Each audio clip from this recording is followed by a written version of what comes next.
जंगल में लकड़ी बीन रही एक मैली सी धोती में लिपटी बुजुर्ग महिला से वहां खड़े भील ने हंसते हुए कहा, अरे बुढ़िया, तू यहाँ ना आया कर।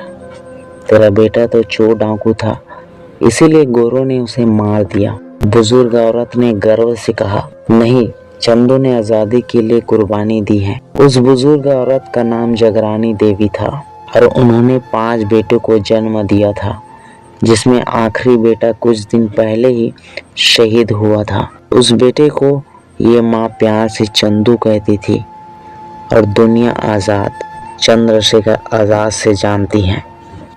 हिंदुस्तान आज़ाद हो चुका था। आज़ाद के मित्र सदाशिव एक दिन आज़ाद के माता पिताजी की खोज करते हुए उनके गांव पहुंचे। आज़ादी तो मिल गई थी, लेकिन बहुत कुछ खत्म हो चुका था। चंद्रशेखर आज़ाद की शहादत के कुछ वर्ष बाद उनके पिताजी की भी मृत्यु हो गई थी। आज़ाद के भाई की मृत्यु भी इससे पहले ही हो चुकी थी। अत्यंत निर्धन अवस्था में हुए उनके पिता की मृत्यु के पश्चात आज़ाद की माताश्री उस वृद्ध अवस्था में भी किसी के आगे हाथ फैलाने के बजाय जंगल में जाकर लकड़ी और गोबर बीन कर लाती थी, बेचकर अपना पेट पालती थी। लेकिन वृद्ध होने के कारण इतना काम नहीं कर पाती थी कि वो भर पेट भोजन का प्रबंध कर सके। कभी ज्वार, कभी बाजरा खरीदकर घोल बनाकर पीती थी, क्योंकि दाल, चावल, गेहूं और उससे पकाने के ईंधन खरीदने लायक धन कमाने की शारीरिक समर्थक उनमें शेष नहीं थी।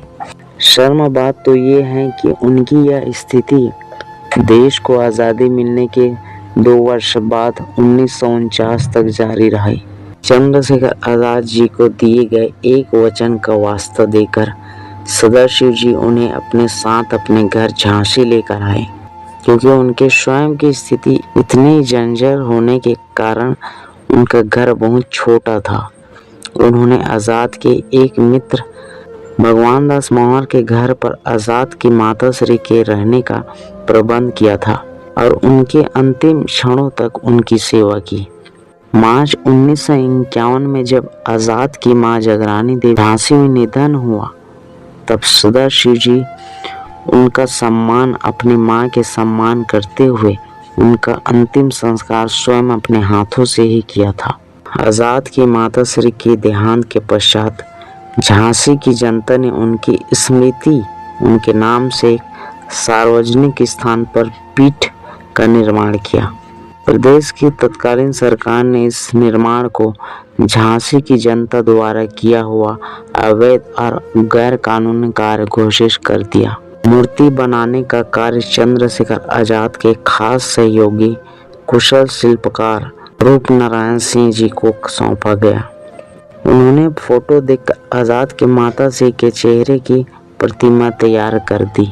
जब केंद्र सरकार और उत्तर प्रदेश के सरकारों को यह पता चला कि आज़ाद की मां की मूर्ति तैयार की जा चुकी है और सदाशिवराव, रूपनारायण, भगवान दास समेत कई क्रांतिकारी झांसी की जनता के सहयोग से मूर्ति को स्थापित करने जा रहे हैं, तो इन दोनों सरकारों ने अमर बलिदानी शहीद पंडित चंद्रशेखर आज़ाद की माताश्री की मूर्ति स्थापना को देश, समाज और झांसी की कानून व्यवस्था के लिए खतरा घोषित कर उनकी मूर्ति स्थापना के कार्यक्रम को प्रतिबंधित कर पूरे झांसी शहर में कर्फ्यू लगा दिया।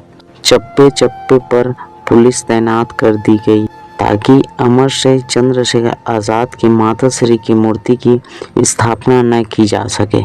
जनता और क्रांतिकारी आज़ाद की माता की प्रतिमा लगाने के लिए निकल पड़े। अपने आदेश की झांसी की सड़कों पर पूरी तरह उड़ती धज्जियां से तिलमिलाई सरकारों ने पुलिस को गोली मार देने का आदेश दे डाला। आज़ाद की माताश्री की प्रतिमा को अपने सिर पर रखकर पीठ की तरफ बढ़ रहे सदाशिव को जनता ने चारों तरफ अपने घेरों में ले लिया। जुलूस पर पुलिस ने लाठीचार्ज कर दिया। सैकड़ों लोग घायल हुए, दर्जनों लोग जीवन भर के लिए अपंग हुए और कुछ लोग की मौत हुई। मौत की आधिक पुष्टि कभी नहीं की गई। इस घटना के कारण चंद्रशेखर आजाद के माताश्री की मूर्ति स्थापित नहीं हो सकी।